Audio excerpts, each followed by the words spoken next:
All right. Well, good morning and good afternoon, everyone, and welcome to the final day of our Secret Path Week events.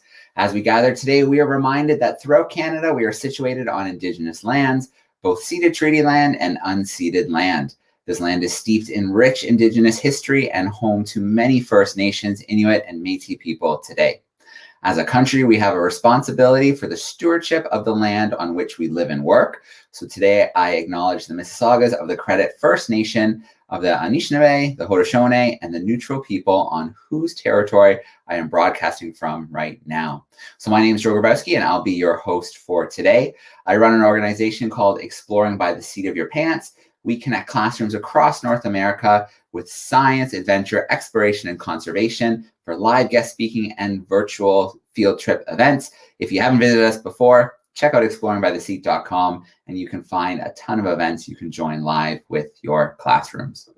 So this is our third year collaborating with the Gore Downey and Chanie Wenjack Fund to bring Indigenous leaders, artists, and scientists live to classrooms across Canada. We have an incredible week on the go consisting of 20 live events, including musical performances, language lessons, storytelling, and so much more. The Gore Downey and Chanie Wenjack Fund is part of musician Gore Downey's legacy and embodies his commitment and that of both the Downey and Wenjack funds or families to build cultural understanding and create a path towards reconciliation between Indigenous and non-Indigenous peoples. The goal of the Downey Wenjack Fund is to continue the conversation that began with Chanie Wenjack's residential school story and to support the reconciliation process through awareness, education, and action. So many classrooms who have been joining us and tuning in all week long are already doing something as legacy schools.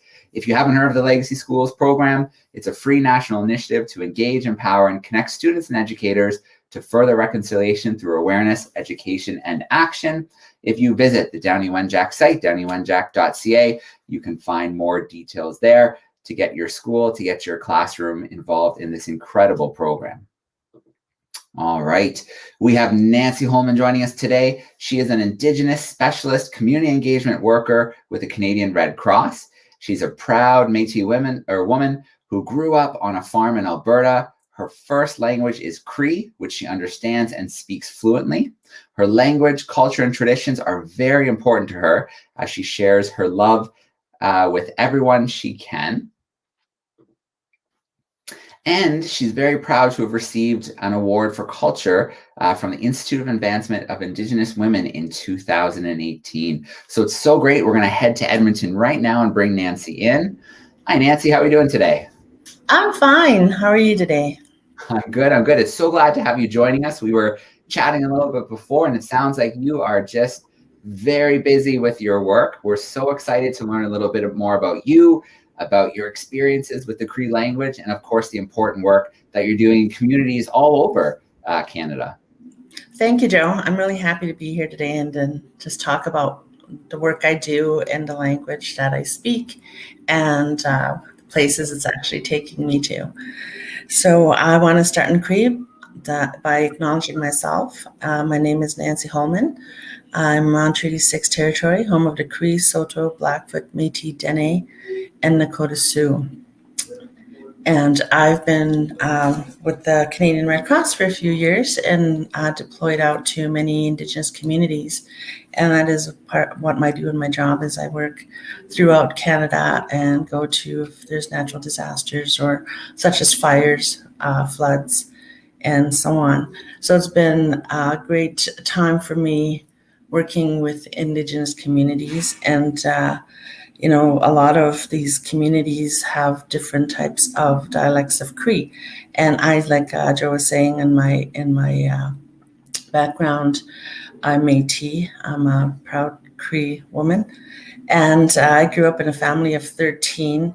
And I just want to chat a little bit about growing up in a family of 13 and keeping my Cree language strong with me right now is the reason being is my parents didn't go to residential school, so they're very lucky that they weren't taken to any of the schools, and their language wasn't taken from them, and unfortunately many were. And so our language, we kept it strong and vibrant, and so we still converse in Cree in my family. Hope to bring it over to our my grandchildren, and I've taught throughout the years a few of my nieces and nephews, and my boys some of the Cree. They don't speak it as fluent as I do. They understand a little bit because I teach a lot of it to them as when they were growing up. However, I'm one of the strong speaking Cree people that goes out on deployments. So I'm proud of that. And so we just have such impact on languages throughout our country because every time we lose an elder, we're losing a knowledge keeper and a language speaking Cree language speaking person. So it's hard to know that we are losing that our language slowly, and we don't want to lose it. So I try to keep it strong, keep it going, and I have a lot of friends throughout the community I come from, and we converse in Cree, and it's so important that we keep that going. And it's hopefully that in time we have a greater and more people coming out and doing sessions in Cree. I actually do see a lot of classes happening, which is great. That'd be Dene Cree, Swampy Cree. It's so important that we have that for our sorry, I can't speak right now, for the way we have been, how the people have been treated back in the day by getting their language ripped away from them. That was very hard and heartbreaking that that happened. So there is a lot of information out there on any Cree classes. I suggest anybody that wants to take a Cree class, have a look in your community, because I know for a fact that they do offer Cree, what dialect of Cree is in your area. And like I said, I'm very strong in believing that we can revive our Cree languages. And it's like I keep repeating myself that it's important. It really is. No matter how old you are, how or where you're from, just try to learn a different language. And then, and for me, like I said, being a Cree speaking woman, I take pride in that, and moving to different dialects of Cree. We've got like the N dialect is spoken a lot in the Swampy Cree, Y dialect of Plains Cree. So it's almost similar Cree, because I noticed when I go to some of my responses, for instance, I just came back from one in Saskatchewan, and they speak the Swampy Cree. I'm Michif. However, when we start talking, we can understand each other. Just a little bit of different ways of saying some of the words. However, we know what we're talking about, and I get all excited when I get to go to these communities, and I know that I can speak their Cree. And I do go up to Nunavut. I don't speak Inuktitut. However, I'd love to learn different Cree languages, and I've taken that initiative myself to but to start learning how to speak different dialects of Cree. And Joe, right now I would like to have you play a little video. It's just an animated video. This little video actually has starts in English, and I'll say a Cree word, and then it just goes for a few seconds. But it's a way I love to teach some of the younger generations on how to learn some Cree words. So Joe, if you can play that video for me, I'd appreciate it.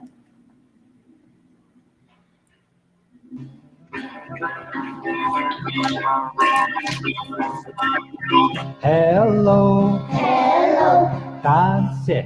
Danse. How are you? How are you? Dansigia. Dansigia. I am fine. I am fine. Namoyanato. Moinato. Come on in. Come on in. Bitigwe. Bitigwe. Sit down. Sit down. Up it. Up it. Have some tea. Have some tea. Maski kwa poe mini kwe. Maski wapoe minikwe.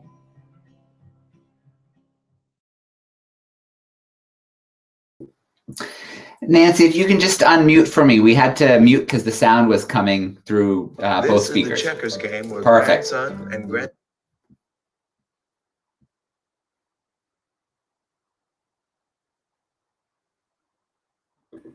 There we go. We got you now, Nancy. Sorry, there we go. Sorry about that. So that little video I've used a lot in some of my classes that I taught in the Lac La Biche area from grade 2 to grade 8. And just a nice little simple song, simple little words that repeat. So, and I loved it when the kids would want me to play the Tansa song every day. And I did. And when they ended the class or even ended the season, they would know those words. And I think in song as well, it's when you listen to the words, kids pick up fast, or anybody can pick up fast in a song. So they learn that way. And I love interacting with kids that pick up really quickly. And there's a lot. They all do, actually. Not a lot. They all do. Because song is fun, and you can be really interactive with them. So it's really important that I love teaching songs in Cree because they can, like I said, pick up really fast. So if anybody has any questions at this time. All right. Well, Nancy, before we start grabbing some questions from our classrooms, I'd love to dive a little bit deeper into some of your Red Cross work. Okay. I know it's taken you to lots of different places, especially communities, I imagine, further north that not a lot of people get to visit, or a lot of students probably haven't, even heard the names of. So I was wondering if you could tell us a little bit more about your work with the Red Cross, some of the communities you've been able to visit, and the impact you're able to have through your work. Sure. So I've been with the Red Cross for about 6 years. I started with the wildfire up in Fort McMurray, and I was the Indigenous specialist there. I worked with like 7 Indigenous communities, First Nations, Métis, and that took me to different places after one disaster to next. I traveled all over Canada, Ontario, Saskatchewan, BC, Alberta, and Nunavut. And so that work is so important going into the Indigenous communities. I love working with the Indigenous communities.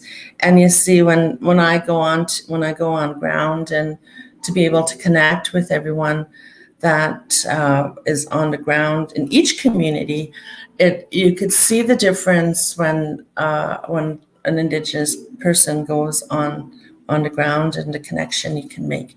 And it's just beautiful, and the relationships that you build. So like Joe, you were asking me about going up further north to the communities like up in Nunavut. Beautiful country, beautiful people, and the cultures are so different. Each community I go to is diverse. So any time I go into a community, I adapt to that, and different ethnic foods. It's just beautiful. A lot of the Indigenous communities, go out and hunt for country foods, and it's beautiful. And I love to join in any country foods that are available. And just like I said, again, going back to these communities, the connections, the relationships that you make are so important. And like I said, as an Indigenous woman, a lot of the places I go to, I can, speak the Cree language very well to connection.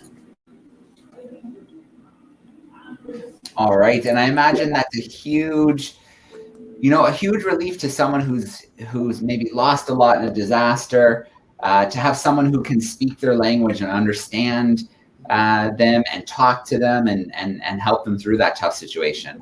And yes, Joe, that's exactly right. I'm also part of the wellness team, and just to be able to sit there and see the connection that I've made with someone, to sit there to let them know, it will be okay, and they love having that support is so important, right? And so just to be able to have a conversation with them and to make them feel comfortable and letting them know that, we're here, we'll support you, everything will be fine. And I always keep the doorways open for anybody that I speak with. If you need me again, please come and we can sit down and, have a conversation. But I think I'm a very social butterfly, Joe. I have to say that. And I always say that with Red Cross as well in a meeting. I say I'm the social butterfly because Dante goes out and looks for people that she can talk to and just be there and say, you know what, we're here, or I'm here. And let's, and if you need us, just give me a shout and I'll be right here for you. All right. And even connections through a phone call, because that's another thing I do is I make wellness calls up to some of the communities that just need a little bit of support if maybe they've lost a loved one, and over the phone, of course, virtually with COVID taking that space of the face-to-face interaction being gone, just the phone calls, Joe, I see that I could hear it in their voices as well. And just to check up on them and just to have that connection again is so important. And I love my work with the Canadian Red Cross. It's allowed me to really show and to show who I am as an Indigenous person. And just like I said, I am just so honored and proud to be able to go to all these Indigenous communities, and that's a lot. And I always stand proud and tall because I can, really make that connection. No matter what Indigenous community I've gone to, I've always made that connection. And it sits here in my heart when I do make that connection. All right, of course.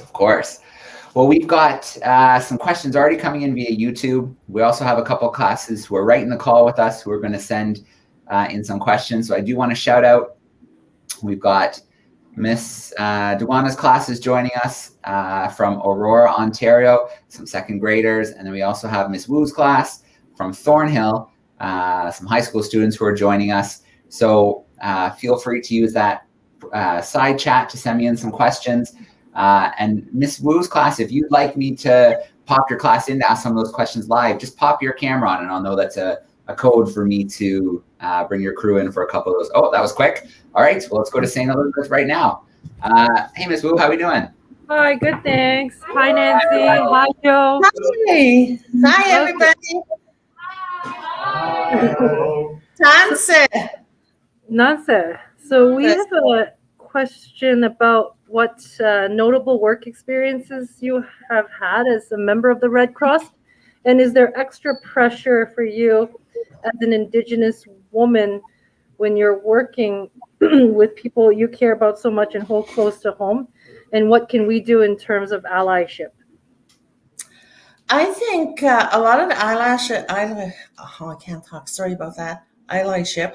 is to just learn more about the culture, be there to teach and to be able to just, again, I keep saying this word over and over again, the connection, communication is important, but for allyship, just to, just to learn a lot more about Indigenous groups around the country. And just to build on their question here that they had in the chat, are there any notable experiences you've had with the Red Cross that have really stuck with you? I think there's a lot that have stuck with me, and a lot that I see of one main thing that I see that really sticks with me is when we're dealing with a lot of these Indigenous people, and honestly, that the faces of them just being happy and just knowing that we were there like for them, and making that friends actually, and I have. And I would never like have that sense to try to walk away, because you're going to come back. And for me, that making an impact and leaving a person feeling really, really good about their surroundings and what's going on. All right, that's great, Nancy. There's a few questions coming in here during the chat. I'm going to grab Miss Davidy's class is joining us. There's some 5th graders, and they'd like to know, when did you start teaching Cree? And then they'd like to know, a little bit about the process. How do you introduce somebody to the language? Okay. So I started teaching Cree. When did I start teaching Cree? I was hired on to an elementary school in Lac La Biche in like 2013, I believe.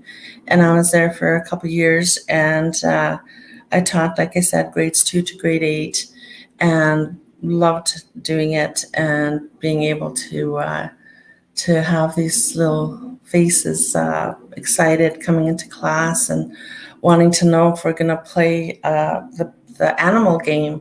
And learning the animal game, when I play the animal game, it's all in Cree. So I give them an animal to choose, and they tell me exactly what animal that was in Cree. So that was exciting for the kids.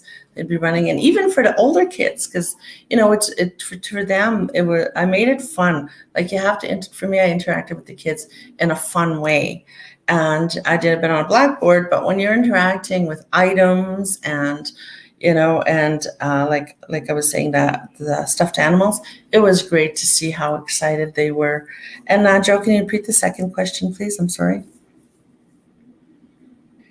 Yeah, I think you got it pretty good there, Nancy. It was, how long have you been teaching Cree? And then you kind of touched on the process that you work with in the animal games. Yeah. And there's times I'll still get asked to do maybe a Cree class here and there. And which I do. It's basic Cree that I teach everybody. I start from really small, from 1 to 10 animals. And so it's, I still do it off and on. So it's not an everyday thing for me. But if somebody needs some help in a Cree class, and I always make myself available for like an hour or something for a week, if that's what they wanted. All right, excellent. And I think that's such a good point that you brought up, that students out there, now is the time to learn a second language, whether it's Cree or another language, because in your youth, your brain is just wired to pick up new language like a sponge. And as you get older, you kind of lose that ability. So it's such a great time right now to be thinking about learning another language, especially an Indigenous language. Real great act of reconciliation, I think, to learn a little bit of the language. Well, growing up, I'm going to go back to growing up when I was just small, trying to go to school and to kindergarten, not understanding the English. It was like, oh my goodness. So I'm trying to put my hand up to ask a question if something was difficult. But I did have older brothers and sisters that were slowly teaching us younger ones how to speak English. So it was just, it was hard, but I did it to learn to speak English, and so happy that I got to keep my language strong. Yeah, absolutely. So that a couple questions have come in to the chat from a grade 7 and 8 class, Miss Nell's class, and that was their first question was from Emma. Oh no, sorry, not Emma. This one's from Adrian. Was Cree, that was your first language? Yes. Yeah. Cree was my first language. Okay, another question they have here. This one's from Emma, and Emma's wondering who or what inspired you to begin your work with the Red Cross? What happened to me in 1987 was I lost my home in a tornado, and Red Cross came to the aid. So I always told myself, one day someday I want to pay it forward to Red Cross or pay it forward to helping people as well. So when the fire happened in Fort McMurray, I made some phone calls. And I'm like, please, I need to do this. This is where I need to be. I know this, whole community needs help, and I will do anything. I will do anything to help out. So I did get hired on to Red Cross and made it out to Fort McMurray. And I was a caseworker at the time. And of course, I was speaking Cree to some, older couple and elder couple. And I was noticed that I was speaking Cree, and I was asked later who I knew in the communities, in which I knew a lot of people because I'm just from the Lac La Biche area, family, friends that lost homes there, and so this is the reason why I always wanted to pay it forward, and knew I had to do it. This is me. I needed to give back, and I wanted to give back. And now I am giving back. And also, like I say, with the language, I'm happy that I'm here with here today, doing what I do with the Canadian Red Cross. It's been a great organization. I've been, like I said, been to many, many communities, and every time I go into a community, I'm like, let's utilize me. What do you need? How can I help? And I just love it. And Red Cross has taken a lot of interest and has more or less just helped me in many ways and giving me that opportunity to go to these Indigenous communities. And that's how I started with the Canadian Red Cross. And like I said, I knew I'd give back. And the time came in 2016 when they had the wildfire. And I'm so proud that I'm a Red Cross employee. Absolutely. Well, the second graders we have joining us in the call, they, first they want you to know they're a French immersion class. So they're really excited about learning a new language. And they're wondering if you could teach us how to count to 10 in Cree. They love yeah. Okay. 1 is Hayak. 2 is Nista. 3 is Nista. 4 is Newe. 5 is Nianan. 6 is Nikotasik. 7 is Tepago. 8 is Einaneo. 9 is Kegats Mitatat. And 10 is Mitatat. So when I say Kegats Mitatat on 9, in the way we change it, revise it, it's almost 10. So Kegats Mitatat is 9. So I had to repeat that because that is just the way it is in our counting for our language. All right. Maybe we can hear that one more time. Just a nice, without the English, just a nice count to 10. I'm a big fan of 6. 6 is very satisfying the way that sounded. So I'm looking forward to hearing it one more time. Okay, one more time. Yak, Nisa, Nista, Now, Nianan, Nikotasik, Tepagup, Einaneo, Kegats Mitatat. All right. I like 6. That sounds really cool. I mean, it all sounds great, but something about 6, I like the way that sounds. Thank you. That was 1 through 10, kids. All right. Very, very cool. Well, I want to remind, actually, maybe we can work this question in here. So you mentioned that you were just in Port Albert doing some work. So a class here, Ms. Wu's class would like to know, is there a typical day, or is it just, you come in and everything's different every time that you're out? Is there kind of a typical day when you're out in the field? My typical day when I'm out in the field for the communities is every day is different because I get to go to different, if it's, let's just say like with Prince Albert, we had a community that was evacuated there and we're staying in hotels.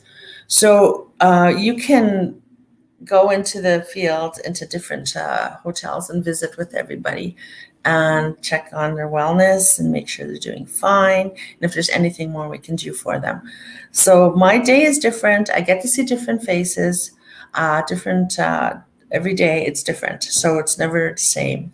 So that's why I enjoy my work, because my day is never the same. I get to do something different with everybody that's in the hotels. That'd be kids. We keep the kids busy. We get them some games to play.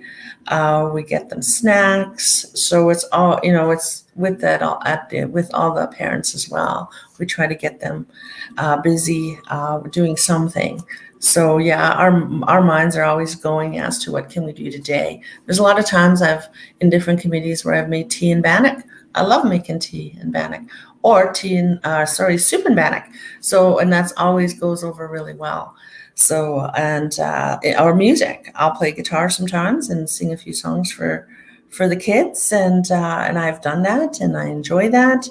Like I said, music and song is always good and makes everybody feel really well. Of course, of course.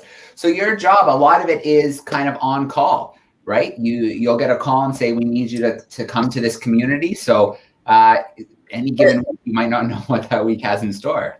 It goes quick, actually, Joe. You're right. What happens is I'll get a call one day and ask if I can deploy to, let's just say, Nunavut. And I'll say, so when? They'll say, can you fly out tomorrow? That's how quick it could be. And sometimes I can maybe have a 3-day notice. So, but yeah, it's pretty quick. When I go out, I'm packed and off to the airport I go and visit a beautiful community wherever I go is always beautiful. But yeah, so I love to work in all these different communities. All right. Yeah, that's great. Nancy, another question we have here, the flag behind you. I can see some beautiful color. And those maybe they might be hummingbirds. Can you tell us a little bit about what that flag represents?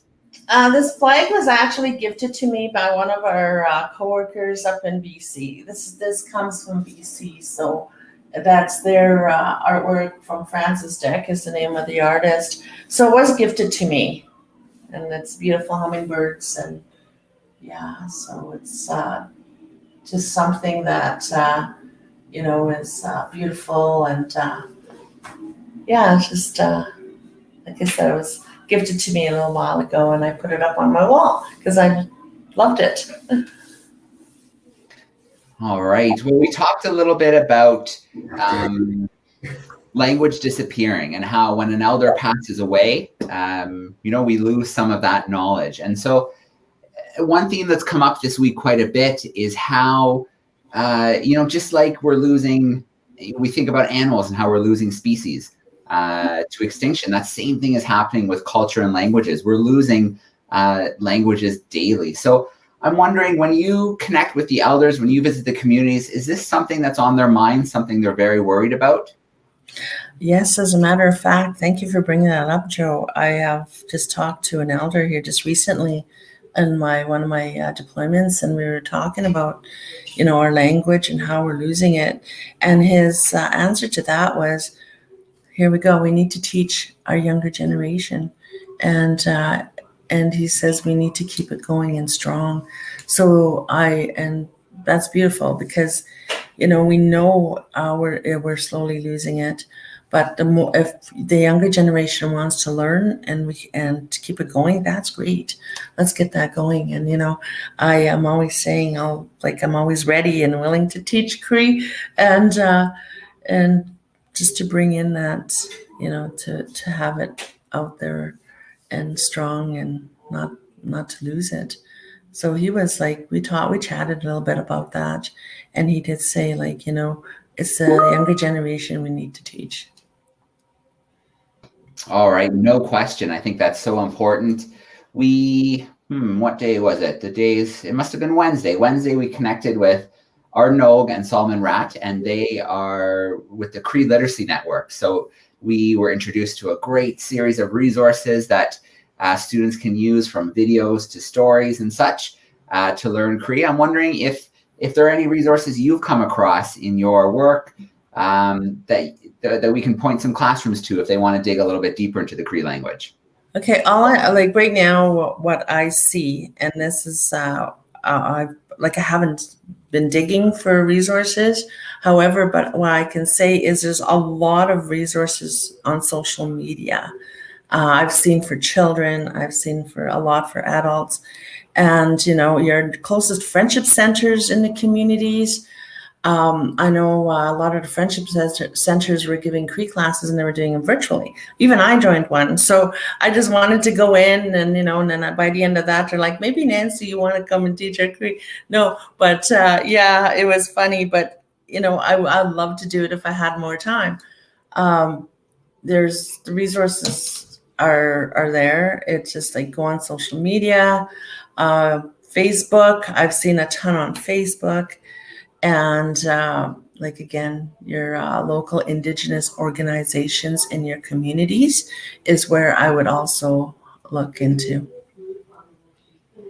All right, that's great, Nancy. And I think you brought up such a good point there about social media. We hosted Becky Hahn yesterday, who you mentioned is a friend of yours. She's an Inuk singer, songwriter, and she does a lot on TikTok, teaching Inuktitut. So a great way to kind of teach. I think she does word of the day and things like that. So a great way to kind of engage via social media. And I wonder, we'll have to do a little exploration on social media. I'm sure there's some Cree social accounts just like that. There is a ton. And you can also have download an app. You can go into Cree language, and there's a variety of different Cree apps as well, and you can actually download it right onto your phone or your iPad, your laptops. It's all there, so it's pretty. All right. There's a lot out there for Very sure. Cool. Well, Nancy, one more question for you. You mentioned several different dialects like Dene and Swampe, and we're wondering how great are the differences? I imagine geographically, if they're pretty close, they're probably similar, and then find as the distance grows a little bit, the differences start to change. I find Michif, the Plains Cree are quite Swampy Cree, Woodlands Cree, Northern Cree. A lot of them are very similar to each other. The only dialect that I have a hard time with is Ojibwe. There's Ojibwe and Ojibwe. Sorry, Ojibwe. If I listen really well, we can connect, but it's really hard to establish what we're saying to each other. But we try. But yeah, so a lot of the similarities are Alberta, Saskatchewan areas. We speak a lot of the same Cree. But as you go further south, it's different dialects, and of course, I couldn't understand a lot of that. So I always try to pick up some different Cree words wherever I go to learn myself. So yeah, there's 5 major dialects that are in that are out there. So like I said, our a lot of us in the northern and part of Saskatchewan and Alberta, we all speak the same, but different dialects, but we can still understand each other. All right. Well, I want to start off with a big shout out to our classrooms joining us via YouTube, to our classrooms joining us right in the call in camera spots. Thank you so much for joining us. Thank you for your questions today. And Nancy, I just want to say thank you so much for being with us. Thank you for the work you're doing with the Red Cross, but also thank you for the work you're doing to preserve the Cree language, because that's very important too. Yes, and I'll keep speaking my Cree for as long as I'm here. Excellent. Well, I'll pop in St. Elizabeth if they want to give a big wave, a big shout out. Thank you so much, Nancy, for joining us today. I'm going to say thank you in Cree. Absolutely. I'm going to say thank you in Cree. Can I ask them what the now? All right. Let's. Why don't we turn on our grade 11 class again? Let's give them a chance to learn that word today. Thank you. Thank you. And then let's say it in Cree. All right, Can Nancy, I ask you one more time? Okay. Can I ask them what the now? I thank you all. Kinasmo Anatawa. Can I Thank ask you. Moten? Can Kinasmokin. I ask Moten? Is thank you. Kinasmokin. Oh, can I ask Moten? Thank you. And I'm going to say thank you all. Can I ask Moten now? Kamaskimo Tinawa. Yes, she got Right, it. not too shabby. All right, Nancy, thank you so much for joining us today, and I hope you have a great rest of the week. We have one more event in our Secret Path Week celebrations this week. We're going to connect with GR Grit for a little bit of live music in about 15 minutes. So thanks, everybody, and we're going to sign off for today. Thank you.